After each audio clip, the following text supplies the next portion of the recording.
in the end, the most important thing is, what's the purpose of your life? Why are you here? That's what we want to talk about today. We got to look at what makes you really do what you do.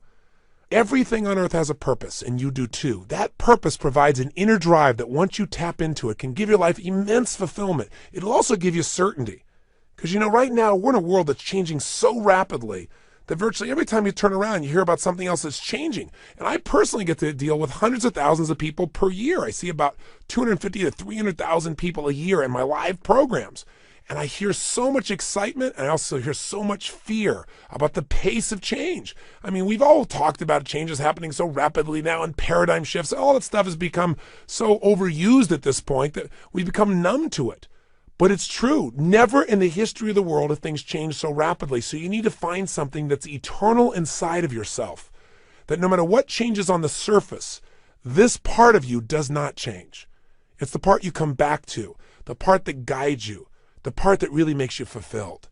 And that's your purpose. Because all of a sudden, when you find out a friend's got cancer, or you turn around and you see that 35,000 people at IBM got laid off, or an entire industry disappeared overnight because a new one was created, it'll give you a way to find some good in virtually anything. Your purpose is available to you at any moment in your life, but you got to know what it is. Before we get into it, let me back up a little bit here. Okay, I have a good friend who's one of the most successful financial people in the country. He works in all these financial markets. He's an incredibly successful businessman, and I know he's working very hard right now on a goal. And I went to visit him recently, and boy, he's working hard, and he's going to achieve that goal, but when the goal's finally there, then he's going to be happy. And I thought, no. Each moment we've got to be able to find some sense of meaning for our lives, something that is significant, something that is useful. And we all know this is not a new conversation, but as your coach and as your friend in these tapes, I'd like to draw your attention to some things that maybe you already know but haven't thought about for a while. Maybe get you to put some of your focus into the most important area of life, which is enhancing meaning. See, all of us in life have to have a reason to be here. If all you're doing out there is going out and trying to achieve goals, and then you achieve them, then I'm sure you've run into that trip-up wire that says, okay, I've achieved the goal, and now what? Right? You achieve the goal, and your brain says, is this all there is? See, the purpose of a goal, as I've shared with you so many times, is not to achieve the goal. The purpose of the goal is what it makes of us as people, who we become. Ultimately, though, we have to have a sense that who we even have become has some kind of meaning. Without that, there's not a reason to live. There's not a reason to get up. There's not a reason to go out there and make it happen. What's really controlling this man's life is fear. When people say they're cynical or they're pessimistic, what they're really screaming out to you is, I'm scared out of my mind. I'm afraid to dream again. I'm afraid to think about what's possible. I'm afraid to really put myself on the line and say, I'm going to go for something. I'm going to stand for something. I'm going to put myself on the line in a relationship or in my business or my vision to make a difference in the world. Because you know what? Maybe at one time this person did that. Maybe they tried it several times and it didn't work and they got pain and pain and pain. Pretty soon they didn't want the pain, so they stopped dreaming. They stopped envisioning. They stopped coming up with meaning. Instead, they try to keep themselves away from the pain by saying, well, there's no meaning in it all anyway. But unfortunately, that gives you the ultimate pain because it gives you a life without meaning.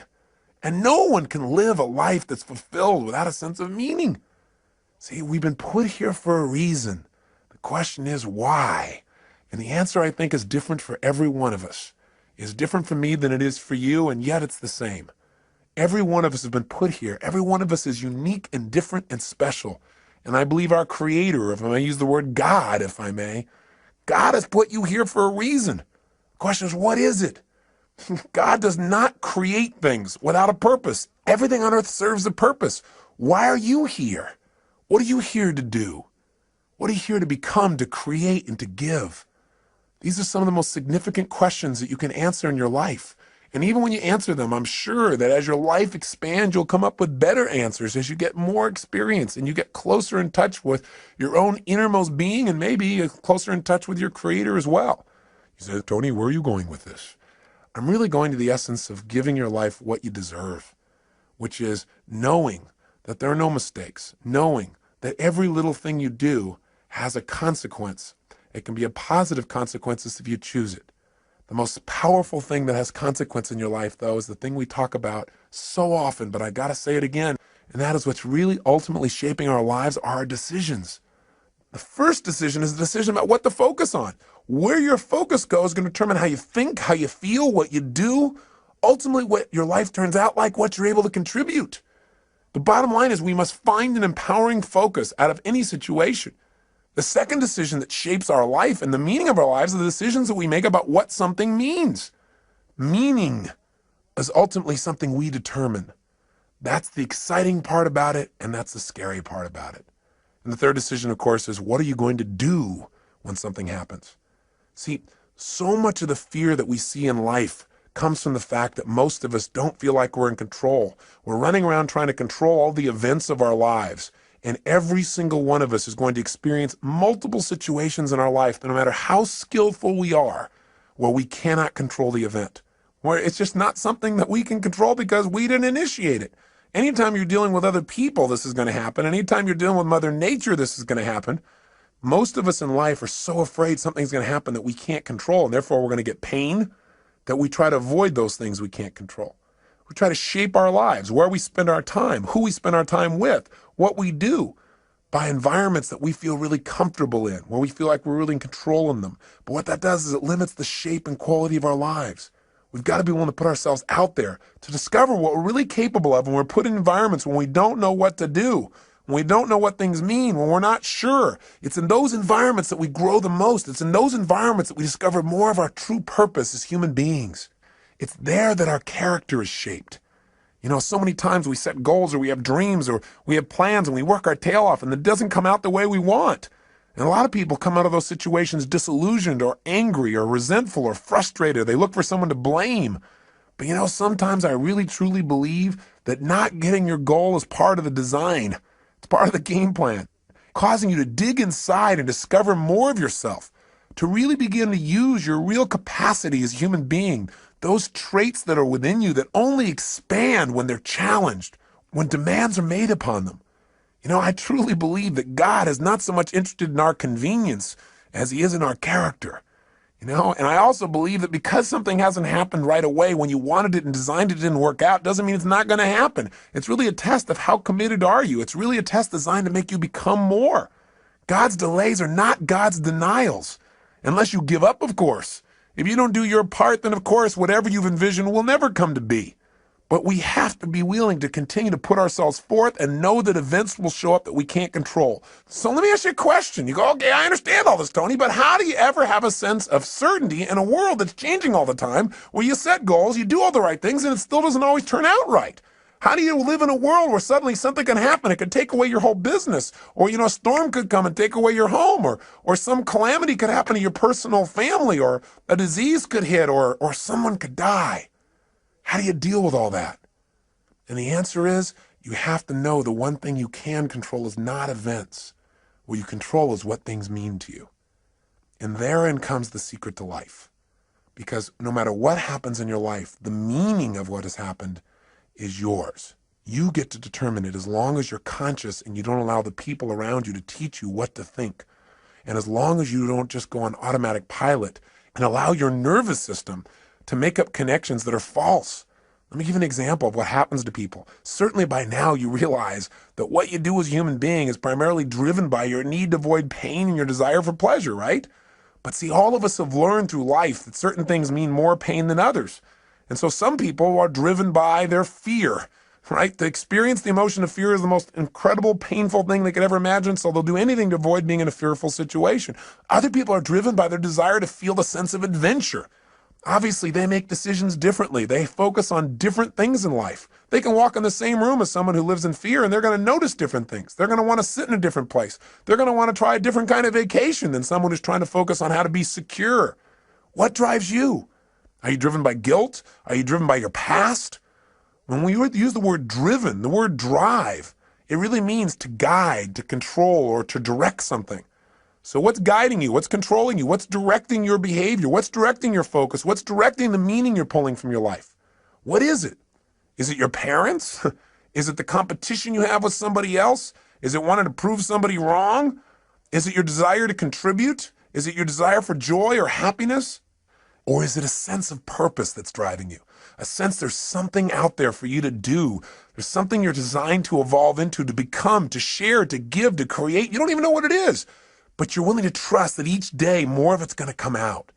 See, whatever drives you, That's what's shaping your life. And the challenge is that most of us never consciously decide what we're going to have drive our life. See, we're not stimulus response animals, but we can be stimulus response animals.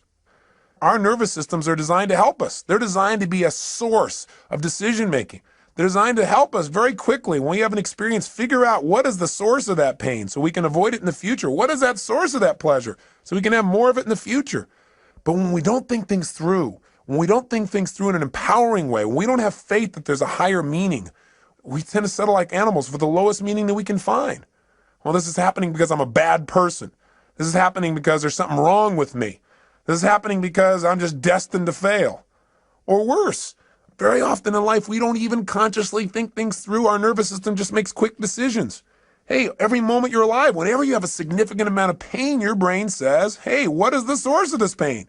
And it uses 3 criteria, I'm sure you remember, to determine what the source of your pain is. It looks for something that is happening about the same time you're having the pain that is unique. Because after all, you weren't feeling pain a moment ago. You got pain now. What's unique about this situation? It looks for something that is recent. Something's happening about the same time you have the pain. And it also looks for something that is consistent. Something that whenever you've had pain in the past, this has also been a factor in that situation. Let me tell you how these 3 criteria can help you.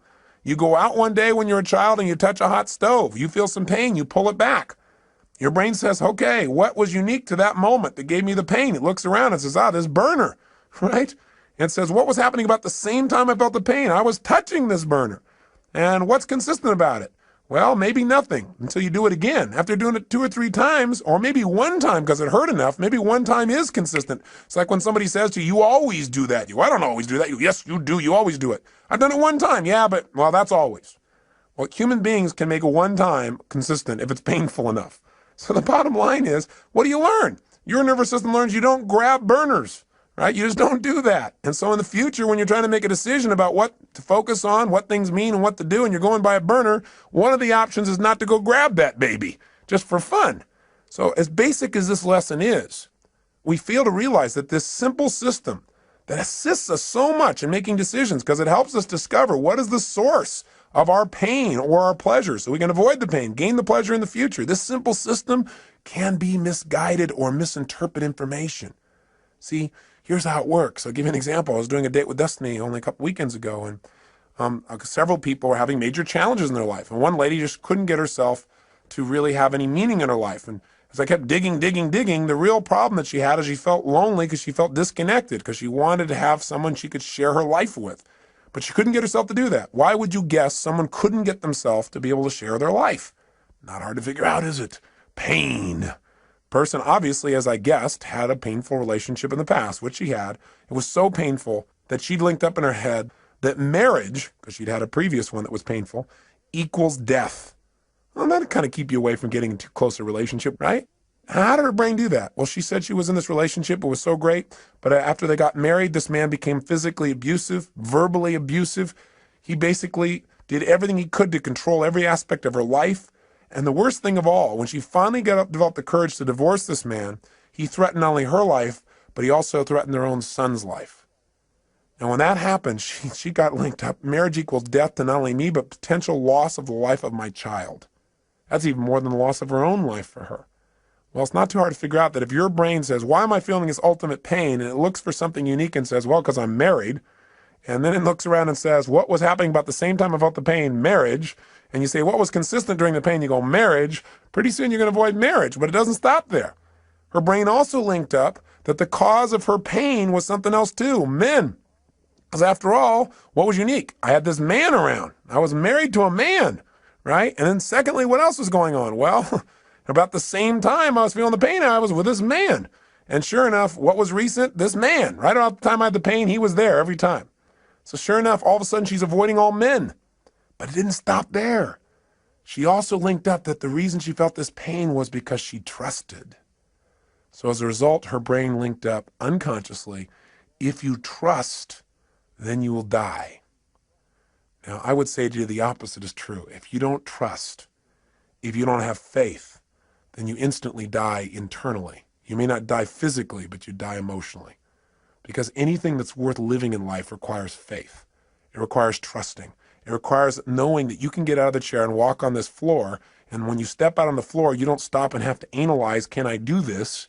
And you don't weigh everything and think about your weight and the structure of the floor and what's underneath it. You just trust. Otherwise, you'd be immobilized. You have to trust to drive a car. You have to have faith to enter a relationship. You have faith to start a business. You have to have faith when all of a sudden somebody at this company says these 35,000 people are gone. You have to have faith that if you're one of those 35,000, that there is a better plan for you and that you will now act on that faith and take action and find that better plan, that better solution for your life. You must have that. When you lose trust, you lose meaning. When you lose meaning, you lose your life. Again, maybe not physically, but certainly emotionally. And when you lose it emotionally, the physical loss of life often is not that far behind. Medical researchers are now proving that the mind-body connection is not some psychobabble, but a physical reality, that the way we think and the way we feel about our lives affects us physically. In fact, Dr. Chopra recently shared with me that there is a new study that was done in the state of Massachusetts where they began to study what causes someone to die of their first heart attack before the age of 50, where they never get another chance. In other words, what was the number one risk factor they wanted to know? And they assumed that what would cause someone to die from just their very first heart attack, never get another chance, would be a person just had so much cholesterol in their body wasn't able to recover. And they found out that was not the number one risk factor. Then they thought, well, maybe they had diabetes. Maybe it was more of a genetic factor. They once again disproved that theory. What the Department of Health, Education, and Welfare for the state of Massachusetts states in their article clearly is the most important risk factor to determine that you will die of your first heart attack and not get a second chance is what they call job dissatisfaction.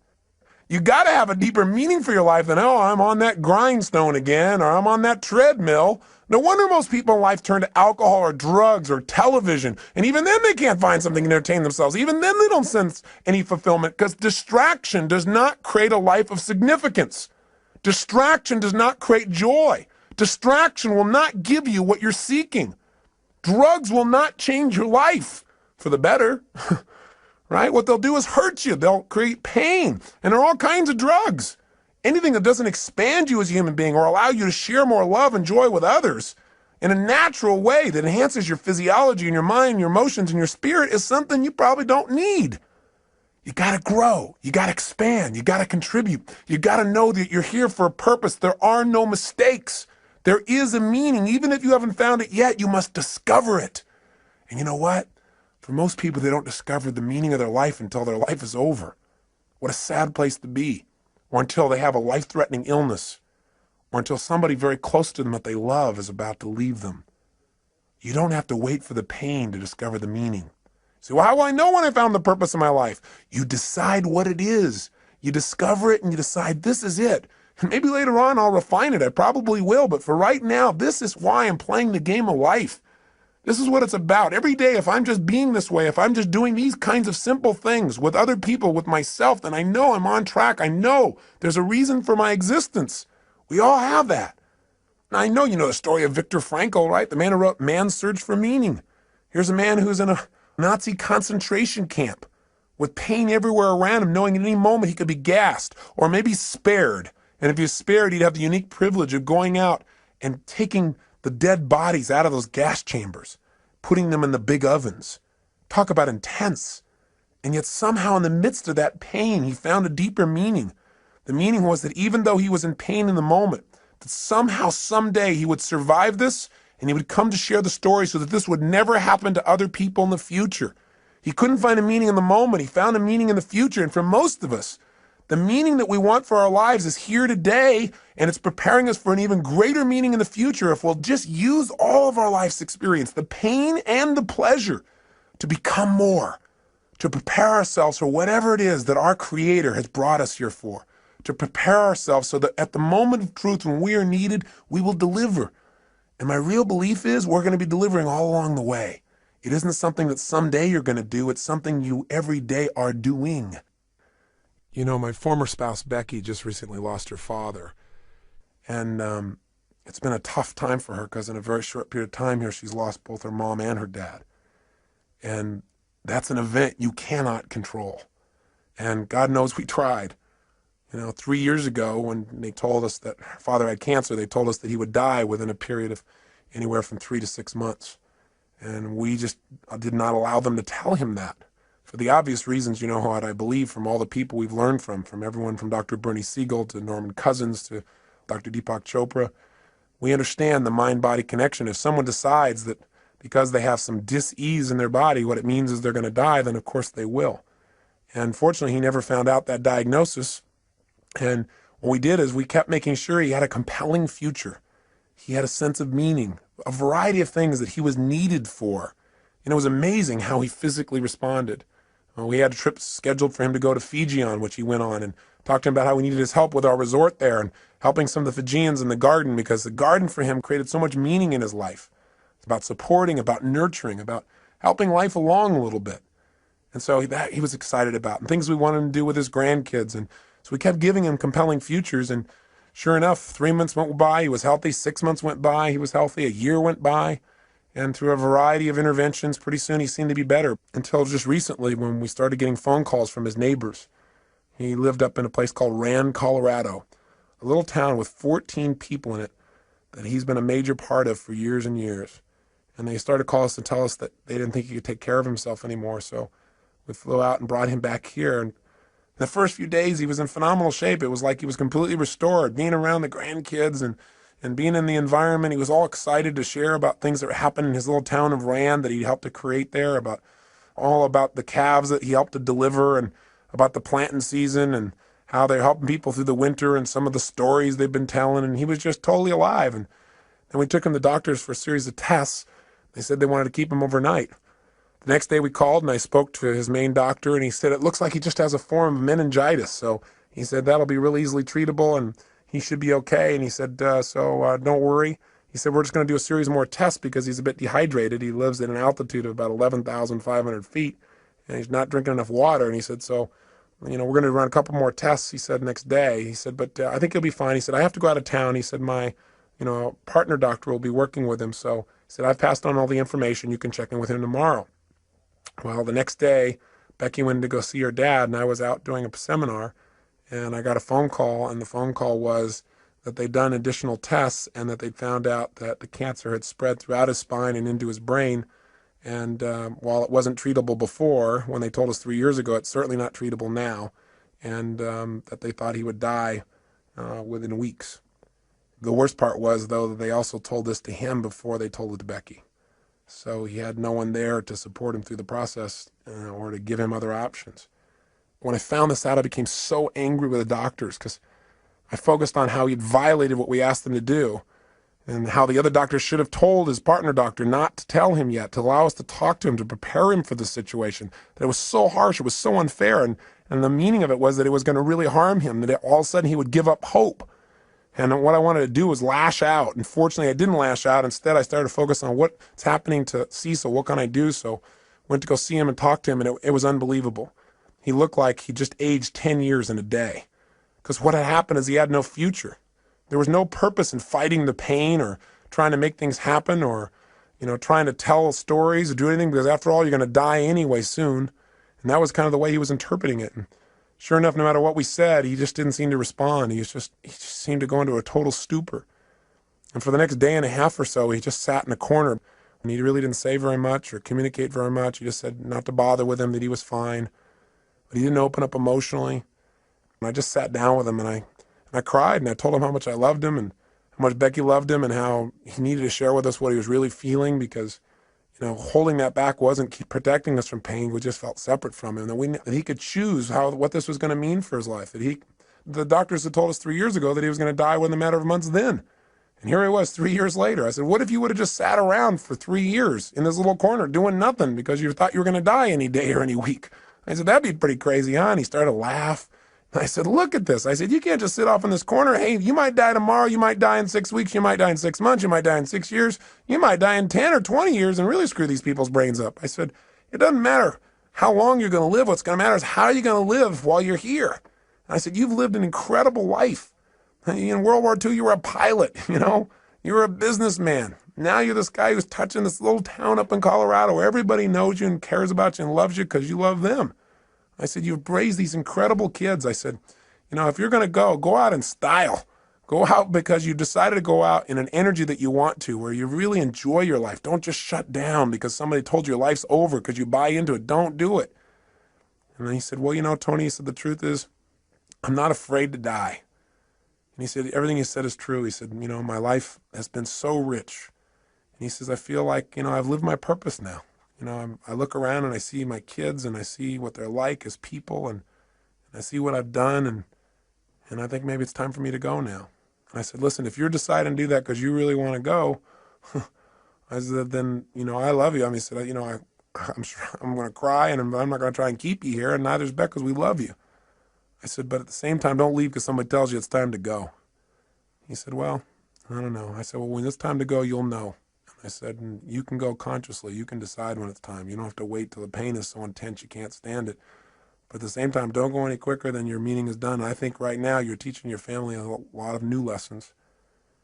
He said, yeah, that's probably true. And I said, so what do you want to do? How do you want to do things? I said, let's get your fanny out of here. Let's get about. And we had this great conversation and talked about all kinds of things. I won't bore you with the details, but I let him know that he never have to worry about his daughter and that she had become the kind of person he could always be proud of. And it was amazing because the next 3, 4, 5 days he came to life.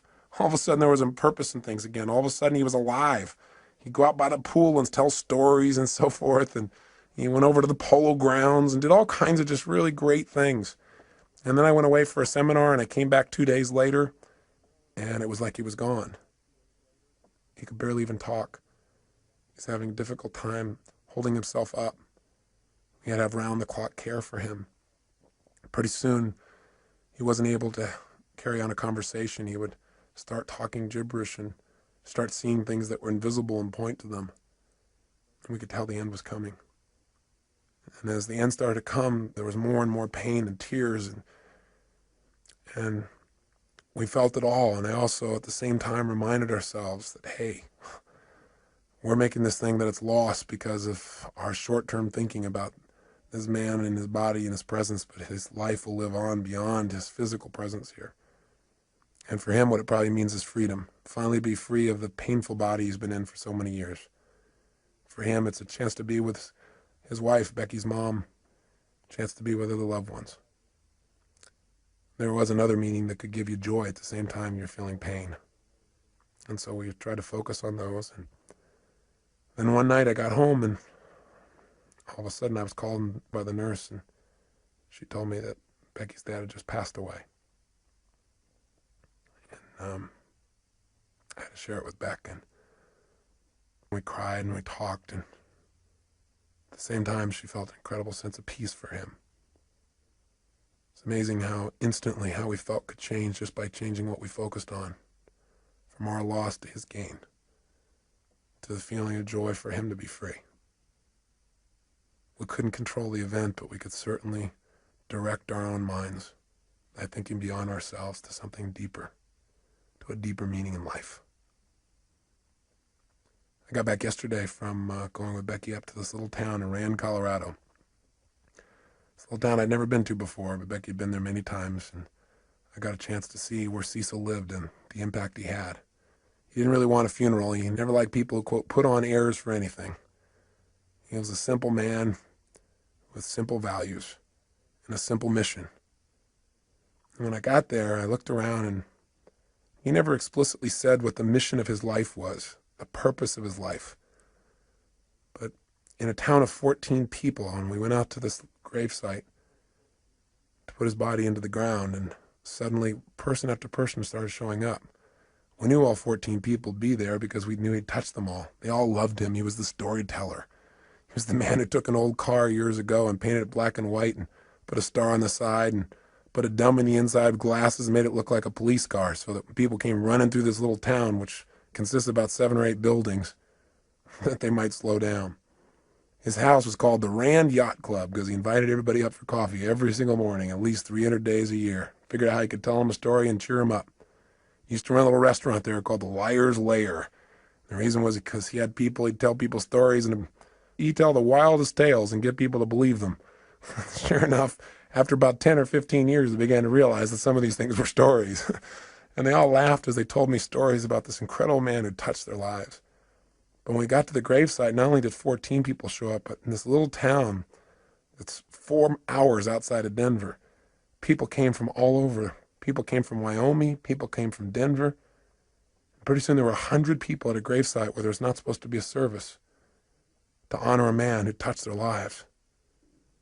And so we said, we don't have a formal service because that's not what he wanted, but before we put his body in the ground, does anybody like to say anything? And they all talked about how he touched them, how their life was greater because he was such a loving soul, that his smile had touched them, that his stories had touched them, that just his manner, that he was a lover of people and animals, that because he'd been in this town, their lives would never be the same.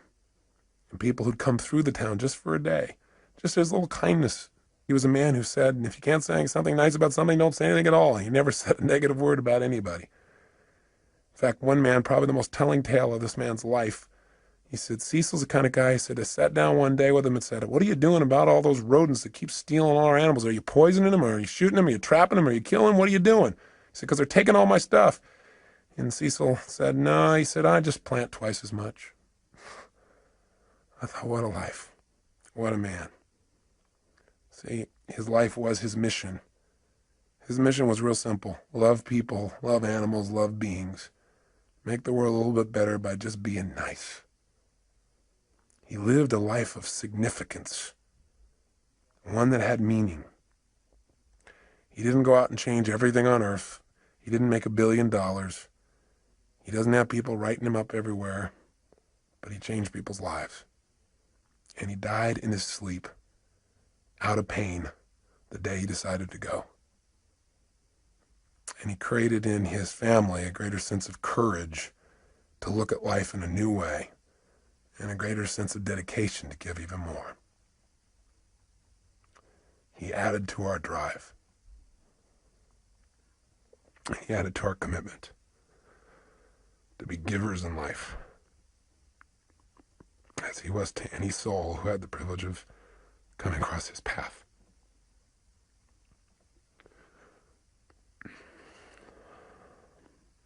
I hope it also makes you think about what's most important in your life.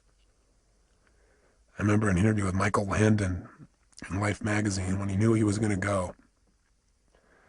And he said, quote, somebody should tell us right at the start of our lives that we're dying. Then we might live life to the limit, every minute of every day. Do what I say.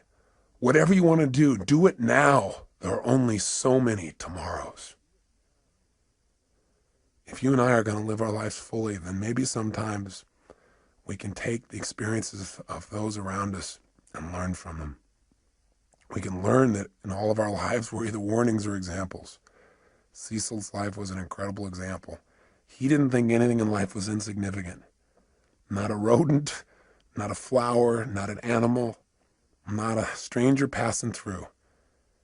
He lived by a philosophy that they also live in Fiji. By the way, Fiji was his favorite place. And the last things he told me was the happiest time of his life, the last few years, were the trips he took to Fiji. I think it's because he felt like there everybody understood what he understood. And life is meant to be a happy, to be a joy, to appreciate the little things as well as the big things, to appreciate one another, to be givers, to be lovers of life. I say to you that if you're driven by anything other than your love, than your spirit, than your desire to contribute, your desire to grow and expand, if you're driven by your need to please others, if you're driven by your fear, if you're driven by your past, maybe it's time to free yourself. And the way to do it is decide. Decide consciously what you want your life to be about. Decide consciously what's the purpose of your life. Something simple. Something you can live every single day. I think that when I look at people's lives and I see the people who are having so much difficulty, I think the number one reason why people fail to experience joy in life, experience life as a win, is not because their life isn't a win, because the win can be just reaching out and touching somebody around you. The win can be just telling somebody that you love them. The win can be taking care of your body, God's temple. The win can be stopping and feeling grateful. The win can be anywhere. You don't have to land on the moon to have the win, and you can enjoy landing on the moon too. But how much better to enjoy the process? Because we're going to spend most of our life in process towards the achievement of goals. Now, I'm not saying don't go do things, and I'm not saying don't have grand schemes and dreams, and I'm not saying don't do those, because our lives are better because people have dreamed huge dreams and they've made them happen. But I'm saying don't do it at the expense of not appreciating what's true along the way. And What Cecil's reminded us of is all those little things that are so, so important. And we've always believed they're important. I feel like we've always lived that they're important, but I just want to redouble the effort. It's part of my commitment to him. So in his honor, I challenge you to do the same. I challenge you to hold yourself to a higher standard. I challenge you to realize that you're here for a purpose. There's something for you to do and be here for yourself and for others. You can't just do for others, not do for yourself, or you won't be here. So this is really designed to get you to ask yourself, are you being efficient? Are you being effective in your life? There's a big difference. If you're being efficient, then what you're doing is you're doing things right. But if you're being effective, you're doing the right things. Are you doing the things that are going to give you the most joy in your life? Why are you doing what you're doing? And where is it taking you? You know, we all need to have what I call a code of conduct, a set of standards we hold ourselves to every day about how we're going to be as people, the kinds of states we're going to live in, because it's out of those states that we affect everyone around us. Just stop and think about what's most important. Think about why you're here. What's the purpose of your life? Step out of the moment and into eternity. Think about what's eternal when you're feeling insecure.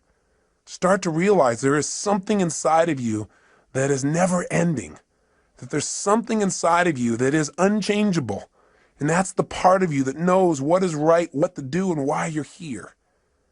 So, you know, it may sound metaphysical, it may sound religious or spiritual, call it whatever you want. But know that the bottom line is that you are here for a reason, and that it's a special reason that only you know. And it may be that you haven't found it because you're looking for something huge. And it may be that you're living it right now. You're just not appreciating your purpose. Maybe what you're doing right now is your life purpose, this thing that you detest most. Or maybe what it is doing is giving you the challenge to really discover something within yourself that will allow you to give and be more. Because life is about two things, being and doing.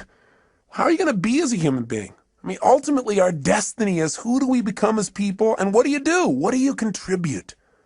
That's what it's about. That's what gives us a sense of fulfillment. A life of significance is one of growth and contribution. It's one where you decide what your life's about. Simply, what are you here for? Are you here to live, to learn, to grow, to share, to love? What are you here for? I'm asking these questions. I'm hoping you're thinking, not just listening to me.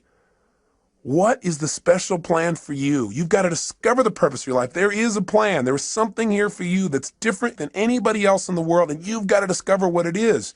And the best way to discover is just trust your instinct and say, what is it? If it was simple, it was clear, and I was living every day, why am I here? Because if you never discover your purpose, how can you ever win the game of life? How can you really enjoy it thoroughly?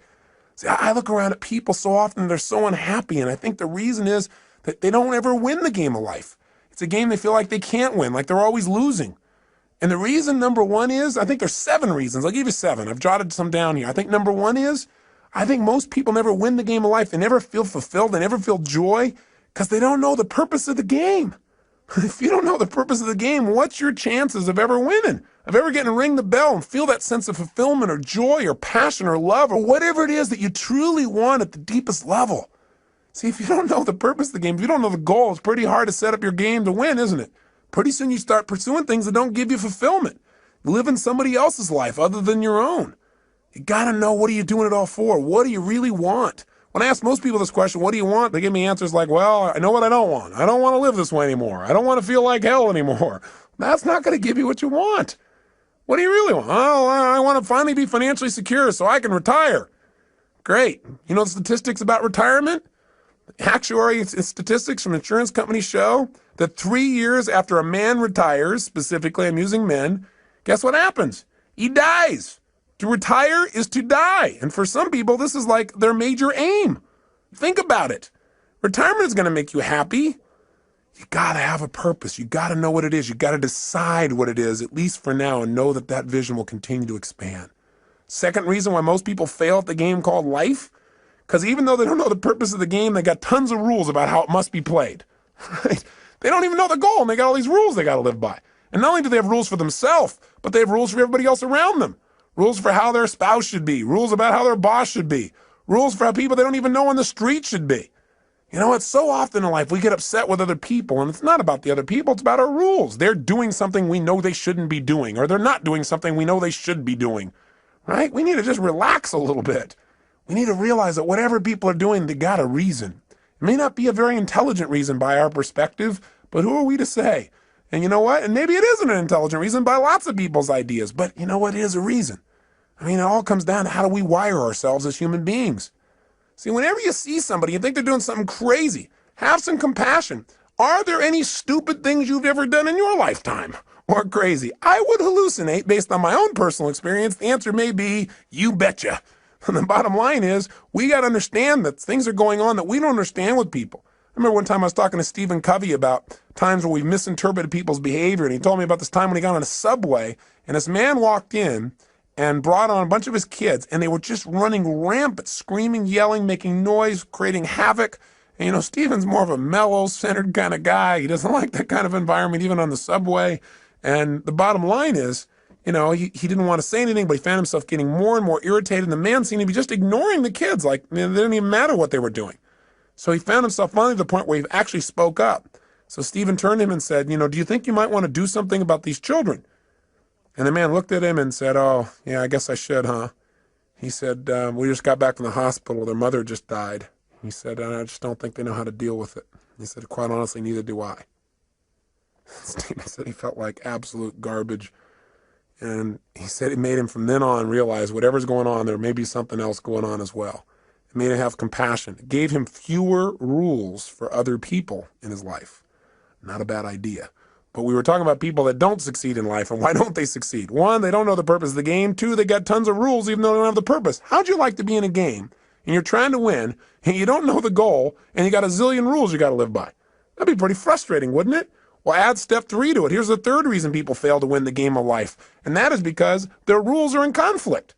We've got all these different special rules where we contradict ourselves, where in one situation you're supposed to be one way, in another situation you're supposed to be totally different in order to be effective. See, if you got a bunch of rules in conflict, which most of us do, you're going to have pain. You're going to have frustrations in your life. Here's the fourth reason why most people don't win the game of life. Because even when the person plays by the rules, they don't always win. In other words, you do everything right, you don't always get rewarded. You give your all. You put your heart and soul on the line. You do everything right, and still sometimes it rains on your parade. Sometimes, you know, a storm comes down and beats the death out of your crop. All of a sudden, you're in the Midwest, and the flood comes and destroys all you've worked on. You know, that kind of messes your brain a little bit. You start saying, hey, you know, why even try? There's no meaning to this. Everything I do is for naught. That's worthless. Not realizing there's a deeper meaning. There's a meaning beyond the moment. That what's happening in this life right now, this event you can't control, whether it's the loss of a father as Becky has gone through and a father-in-law as I have, or the loss of a business or anything that seems to be a loss is a gain if you ask yourself, how can I use this? What else can this mean? If I can't use it today, how will I use this someday? How can I turn this into opportunity? How can I make myself more? How can I use this pain to sculpt my soul? What can I do right now to move myself forward? These are the kinds of questions that will support you instead of woe is me, why this have to happen? You'll never get an answer to those. Those questions will leave you in an endless loop. Here's the fifth reason why most people fail in the game called life. Sometimes you break the rules and you win.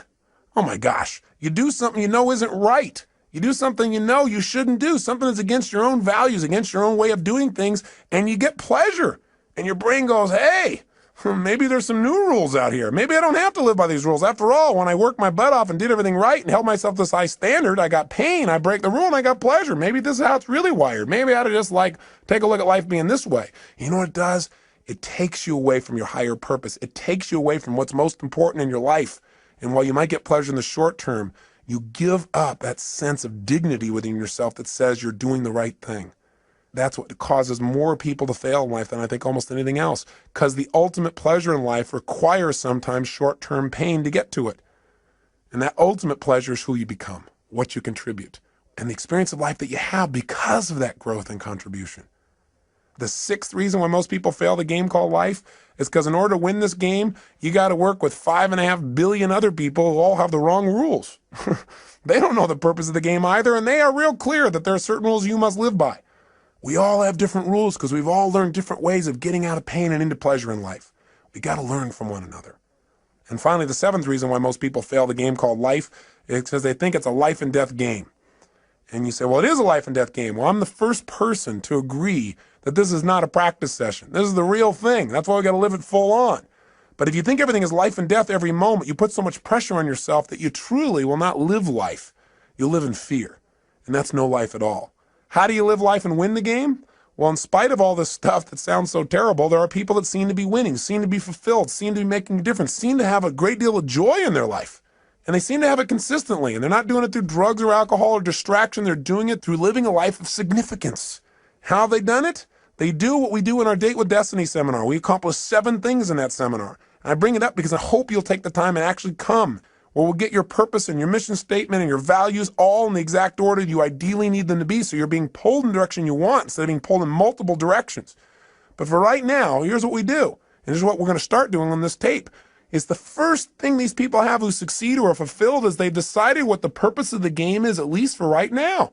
Do you follow me on this? They said, okay, I don't know what the purpose is ultimately, but let me just decide. For right now, the purpose of my life is to what? It's to love and be loved. It's to grow. It's to expand. It's to make a difference. Do this. It's do that. They come up with a purpose, which is what I want you to do at the end of this tape. The start. I know it's not the end all and be all from one tape, but I want to get you started on a mission statement, a purpose statement for your life. You got to have that. If you don't at least have a target, if you don't know what the goal of the game is, you don't know what to decide to do. We have all these choices, all these opportunities. So you don't have to choose between something that's good and bad. You have to choose between something that's good and something that's great.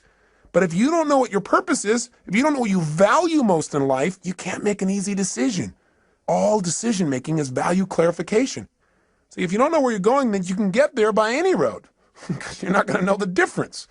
Everything looks like a great opportunity. One of the biggest challenges in life is choosing, focusing your life, deciding what to spend your time on, what to spend your energy on.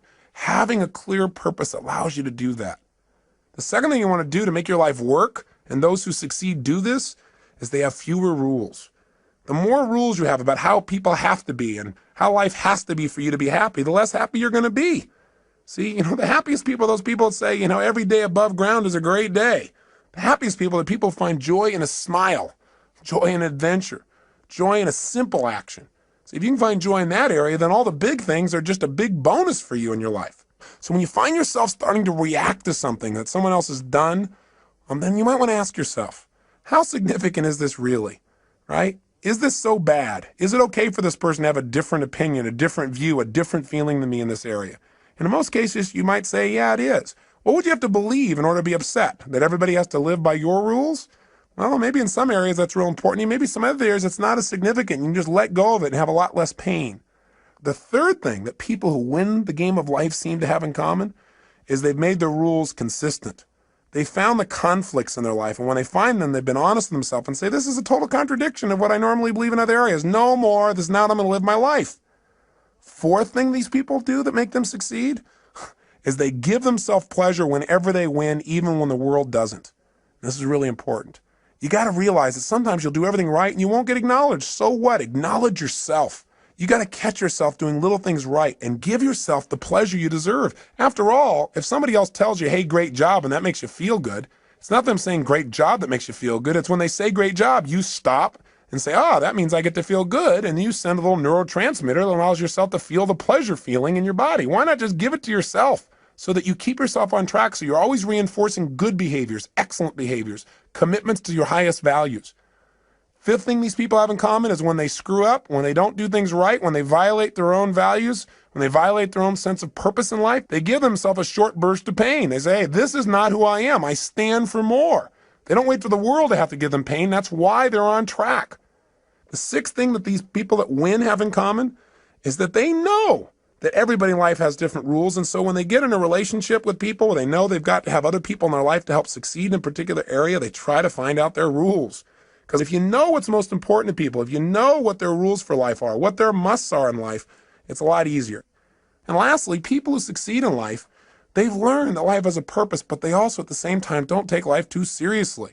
They don't take themselves too seriously. What's that old funny metaphor? Why do angels fly? Because they take themselves lightly, right? The bottom line is we've got to look at life in a different way. Now, with all this conversation we've had here about purpose, what are you and I going to do right now so that you have a greater sense of meaning? Well, one is I don't need you to just go out and create this grandiose purpose and write pages and pages and pages. I think that the simplest things can be the most powerful things. So if you can now, close your eyes and think about what you want to be when you were going to grow up. Go back to a time when you're 5, 6, 7, 8, 9, 10 years old. What'd you want to be back then? What'd you want to do? Who were your role models? And why did you want to be that? Think about it just for a second in your head as I'm saying this. You might want to write a few of these things down. In fact, pretty soon you're definitely going to want to write things down. So it might be good to stop the tape right here and just think about what your purpose is and pull out a piece of paper and a pen or a little computer and let's work together on this for a second. What were some of the things you wanted to be when you were growing up, when you were a little kid? I remember one of the first things I wanted to be was an archaeologist. Now, whatever you wanted to be, here's the question I want to ask you. Why did you want to be that? In other words, what was the feeling you were hoping to get from that? What were the sensations? What were you wanting to be and do? What were you wanting to get from that?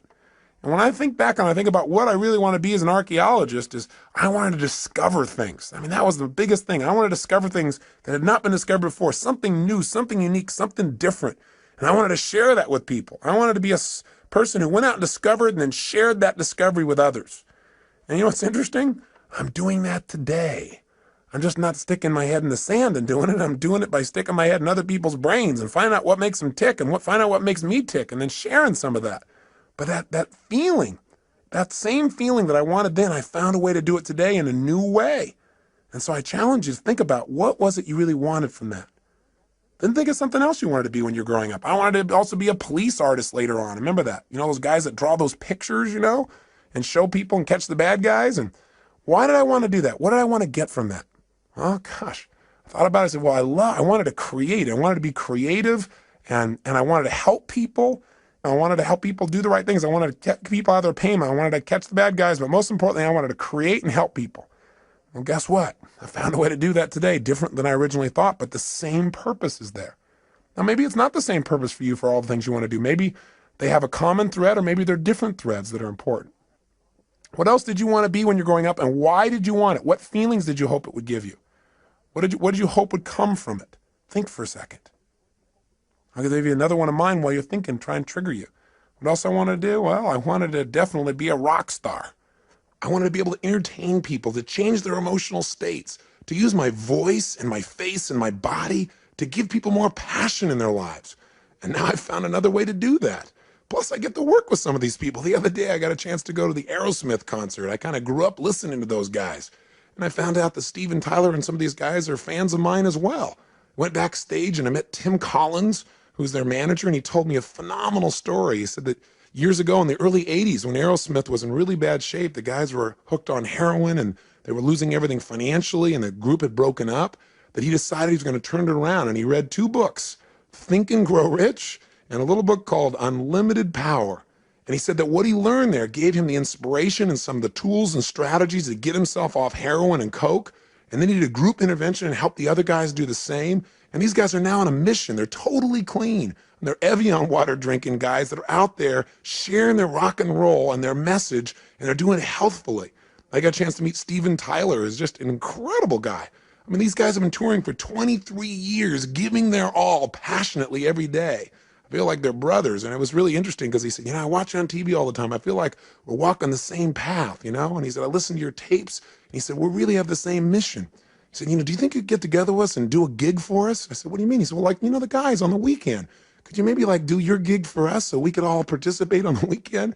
I started laughing. I pinched myself. I said, oh, cool. Now I get to do a gig for Aerosmith. I'm not out there rock and rolling, but sort of I am. I'm working with the rock and rollers. So it's fun. So my point is, maybe you're not doing what you originally envisioned, but maybe you'll find a way to do it even better if you have some faith.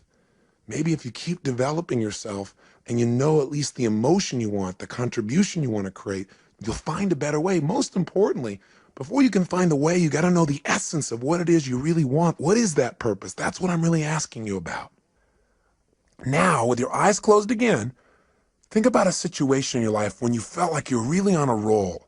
You know the kind of situation I'm talking about, where you just felt incredibly good.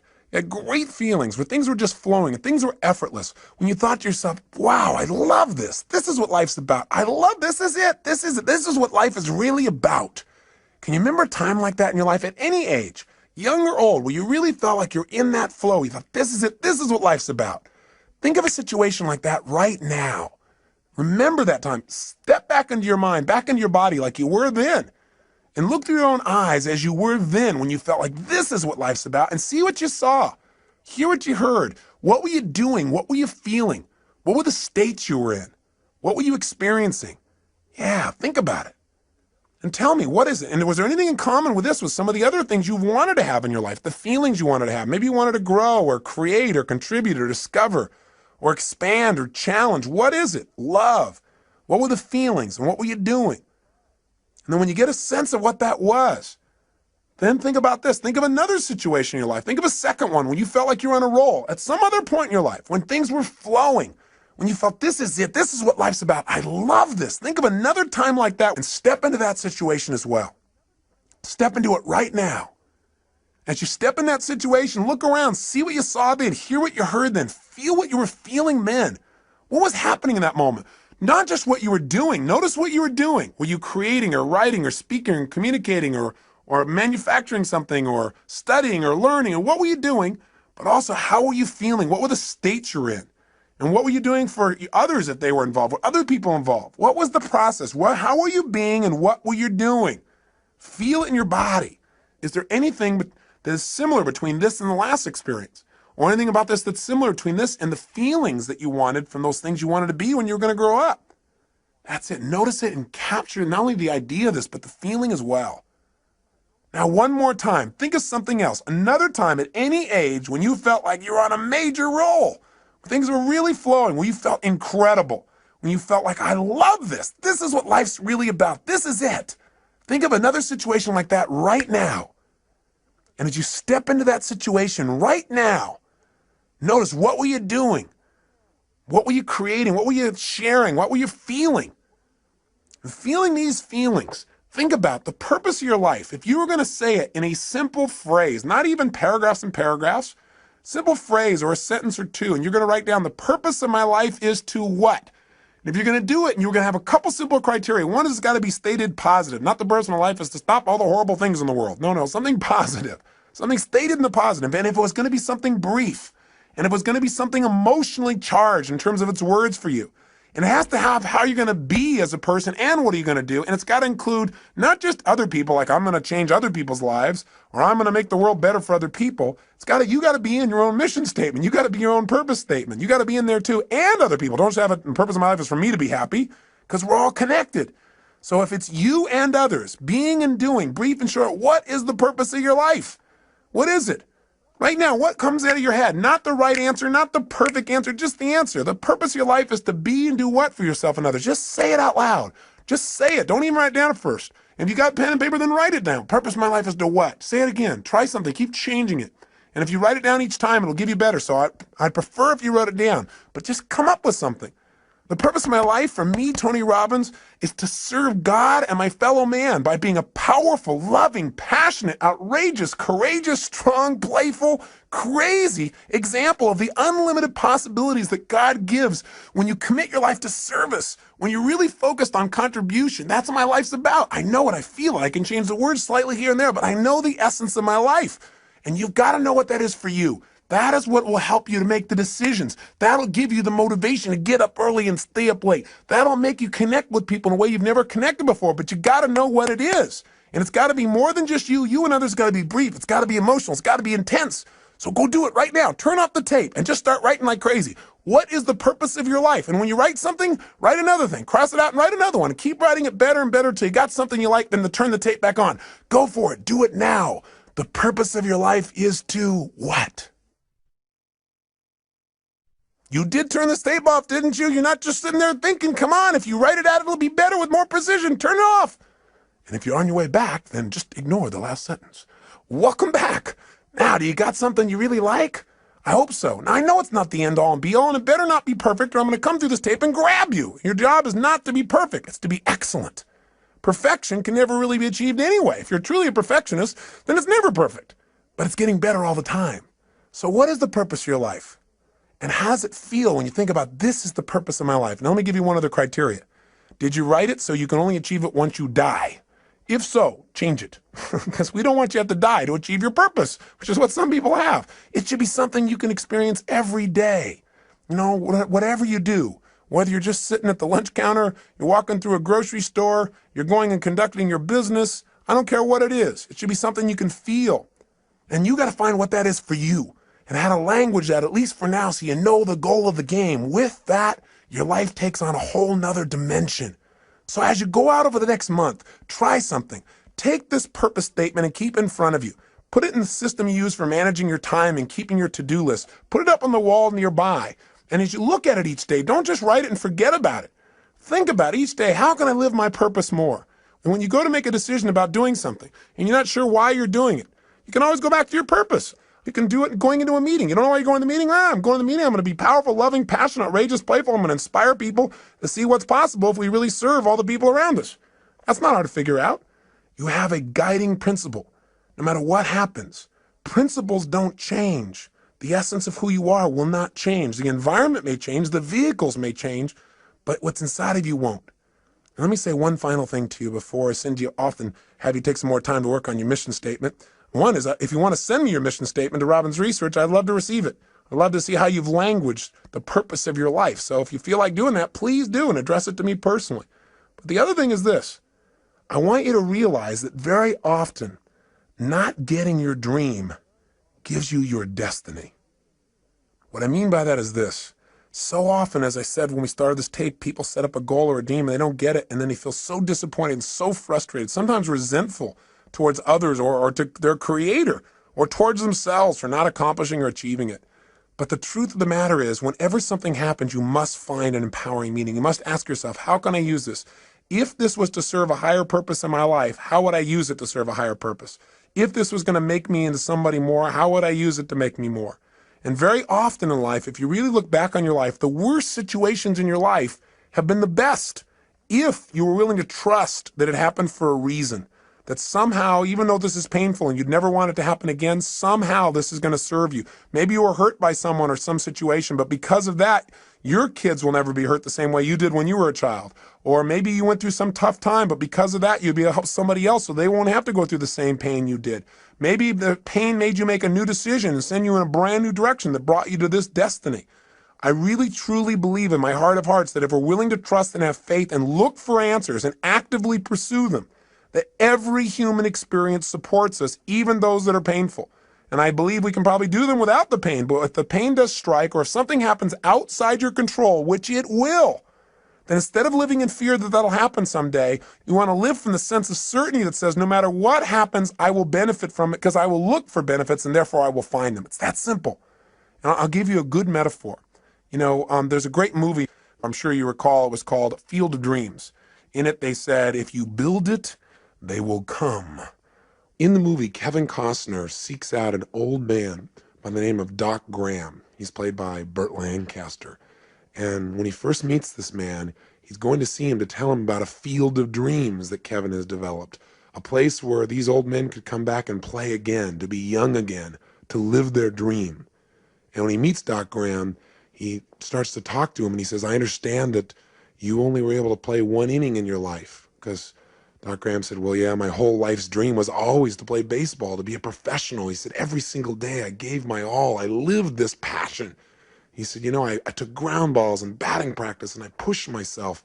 And he said, finally, I made it. I made it to the big leagues. And the whole season went by without my being able to play. And finally, at the end of the season, in the 8th inning, the coach looked over at me and said, kid, I want you in right field. He said, I was so happy. I couldn't believe it. I ran out onto the field, and he said, I stood out there in right field waiting for somebody to hit it to me, waiting for my chance. And nothing happened.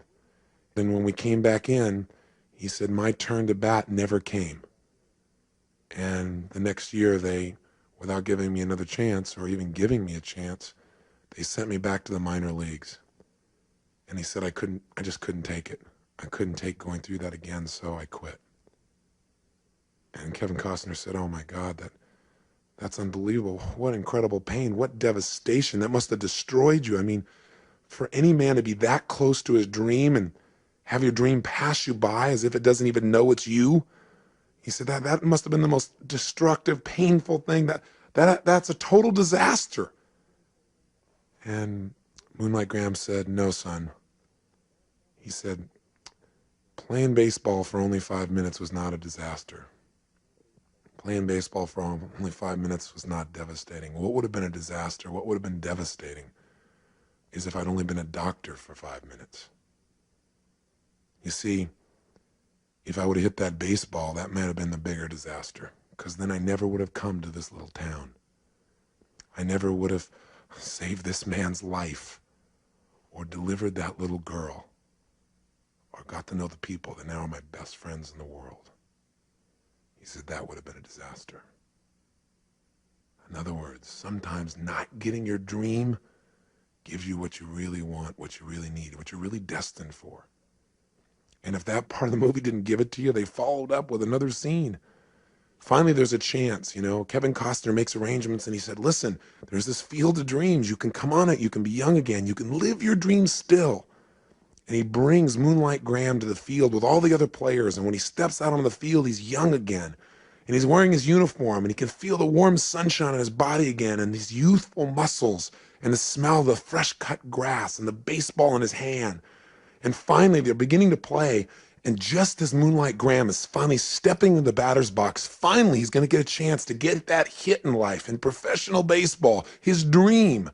Right at that moment, there's a scream in the stands because Kevin Costner and his brother are having a conversation, and his brother doesn't see these players on the field. He doesn't have the faith to experience the beauty and the joy and the fun and what's right there in front of him. He can't see it because of his lack of faith.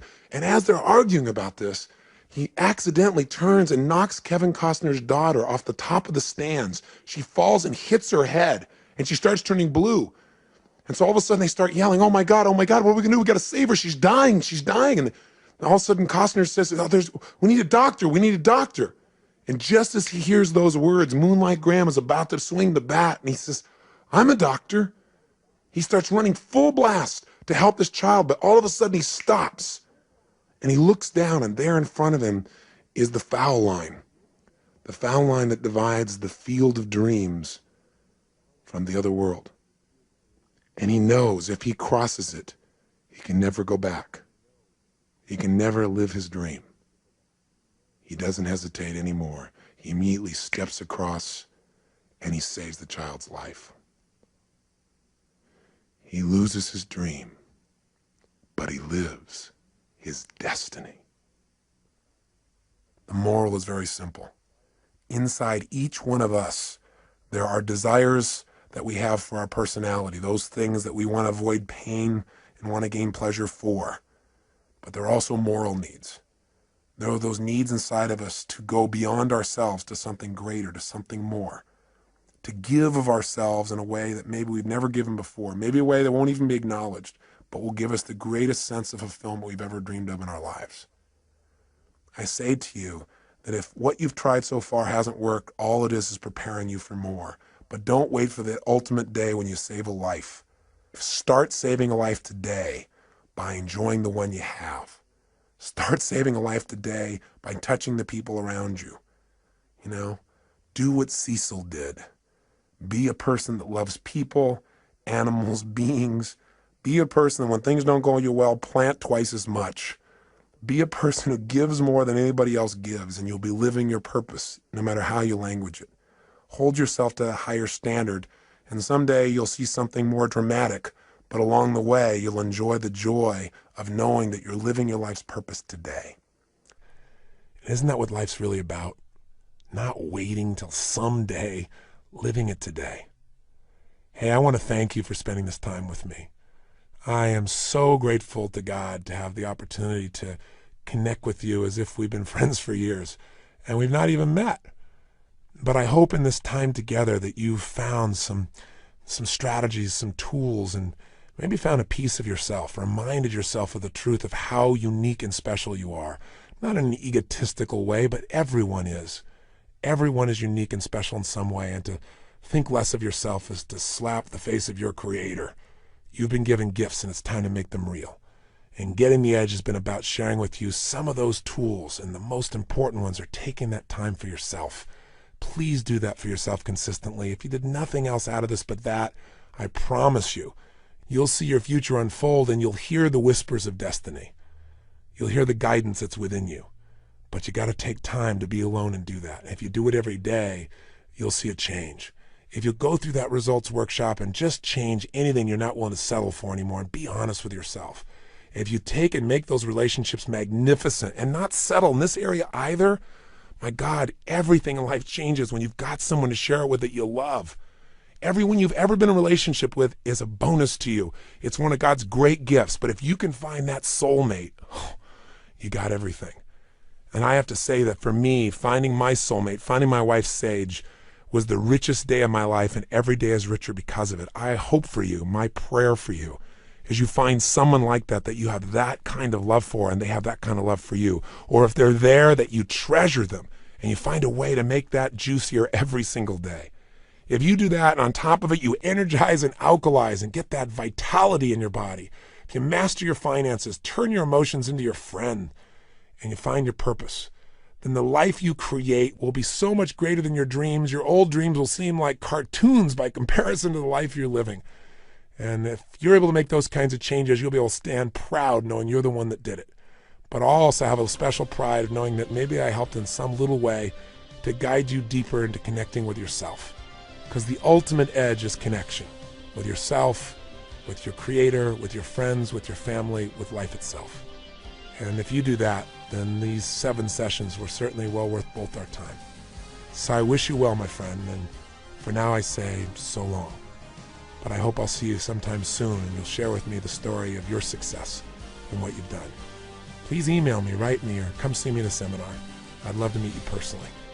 But until then, make sure that every day is lived to the fullest. Don't settle for less than you can be. Be one of the few who do versus the many who talk.